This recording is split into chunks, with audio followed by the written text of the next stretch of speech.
Paul's attorney says he was out of state and not at his Calabasas home during that raid today. The FBI says they're investigating allegations of criminal acts for an incident that happened back in May. Sky 5 was overhead this morning as federal agents enter Calabasas' home located in this gated community off of Mulholland Highway. I couldn't say anything because Eddie was being investigated by the FBI and that was confidential information. It's all over the internet. I've been let on for a year, bro. I've also asked you to audit the contract for the game and see where the money went so many times, and that never happened either. Logan Paul, once YouTube's golden boy with over 20 million followers, now finds himself at the center of a crypto scandal big enough to destroy everything he's built. Both the FBI and SEC are digging deep into accusations that he scammed fans, rigged the system, and raked in millions while leaving others high and dry. And the biggest twist? Whistleblowers are leaking confidential documents that threaten to shatter the clean-cut image Logan's carefully crafted. If those files go public, his entire empire could fall apart overnight. In the ongoing class action lawsuit represented by Attorney Tom, several defendants, including Logan himself, have filed motions to throw out the case. As a result, the court has paused all proceedings until a decision is made on those motions. So what exactly is Logan trying so hard to keep buried? There's a growing pile of secrets waiting to reveal the real Logan Paul, the one behind the fake smiles and empty promises. And we're about to pull the curtain back on this whole thing. The feud between Logan Paul and CryptoZoo, the internet's most relentless fraud investigator, has become a media firestorm, putting Logan under more pressure than ever before. It's like the calm before a storm. No leaks, no trial dates, just a heavy silence. But here's the catch. The FBI doesn't make noise. They build their case quietly. And when they act, they strike hard. So how did Logan get here? It all began in August 2021, when he jumped headfirst into crypto with a flashy new project, CryptoZoo. He hyped it up like the next big thing, a game where users could buy NFT eggs, hatch exotic animals, breed them, and sell them for profit. Logan and his team, Jake Greenbaum, Eddie Ibanez, Danielle Strobel, and Ofer Bentov, put in $1 million to launch it.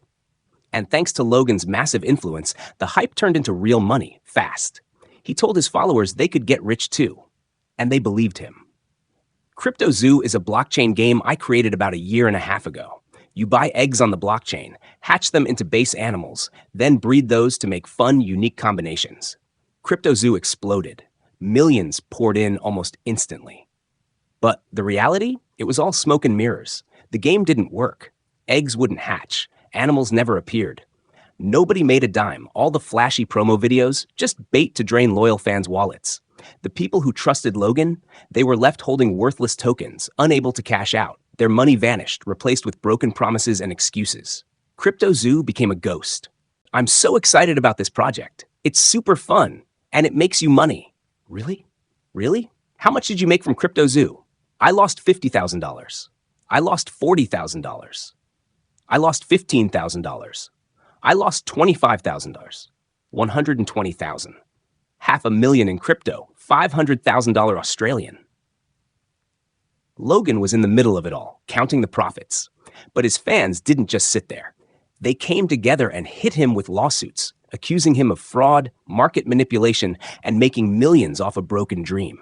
Logan tried to deflect, blaming Eddie Ibanez for the failure and claiming developer Zach Kelling ran off to Switzerland with the game's code. But no one bought that. Same old excuse. I didn't scam anyone. I care about my audience. I'd never do that. Sound familiar? Look at the past. Logan's name has popped up in shady crypto schemes before. Remember Dink Doink? He promoted it, told everyone to jump in, and then it tanked by 96%.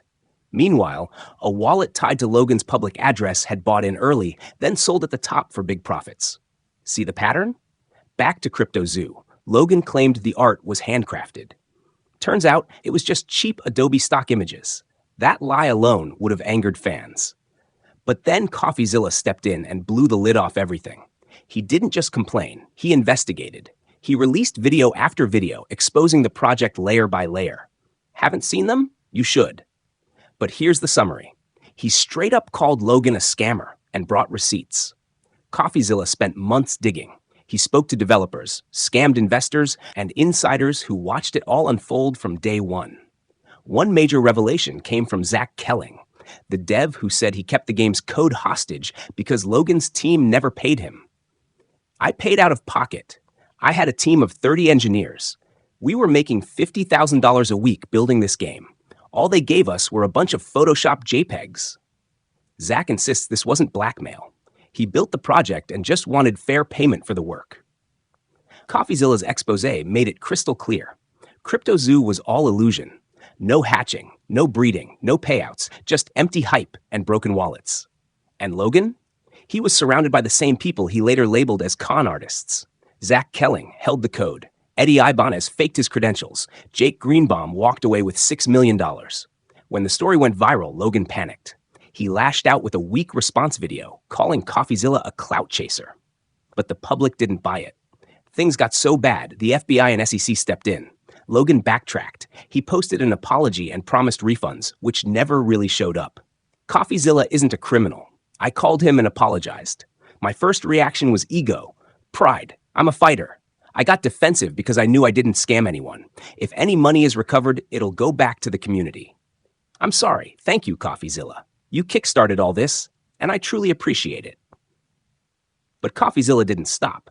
He filed complaints with both the FBI and SEC, pushing for serious investigation into how Logan and his crew mishandled millions. You told me Eddie was under investigation and I couldn't speak. It's public now. I've been kept in the dark for a year. I asked you to audit the contract and trace the money. Nothing happened. Doesn't this look bad? Yeah, I see how it looks. What did you do? I tried to help. I wanted to finish the project. Inside those documents, texts where Logan talks about taking down CoffeeZilla instead of paying back fans. If those go public, his clean image won't survive. Logan says he's being singled out, but CoffeeZilla's timeline shows he's got the entire CryptoZoo team on record. Back in October 2022, CoffeeZilla tipped off the FBI. Then on October 23rd, he filed a whistleblower report with the SEC, alleging Logan's project wrecked millions in investments. Shortly after, he received internal leaks, proof of the shady activity, and turned it over to authorities. By February 2023, the SEC contacted him. In March, Logan got a letter demanding he explain CryptoZoo and DinkDoink. Now Logan claims the SEC dropped the case like he's off the hook. But in truth, the agency paused multiple crypto cases due to policy changes. That's not innocence. That's a temporary break. And the FBI, they're silent, which usually means they're working. Logan, meanwhile, acts like everything's normal, promoting drinks, wrestling in WWE, hyping his next move. But if the FBI's really closing in, he's just buying time. Look at Diddy, months of silence. Then suddenly, raids, charges, headlines. That's why Logan's silence is dangerous. You think he's safe? Don't be so sure. In crypto, clout can make you rich overnight, but one wrong step, and it all disappears. So the real question isn't whether Logan Paul can fix this. It's whether anyone even wants him to. Lawsuits are piling up. But for fans who lost their faith, it might already be too late. What about you?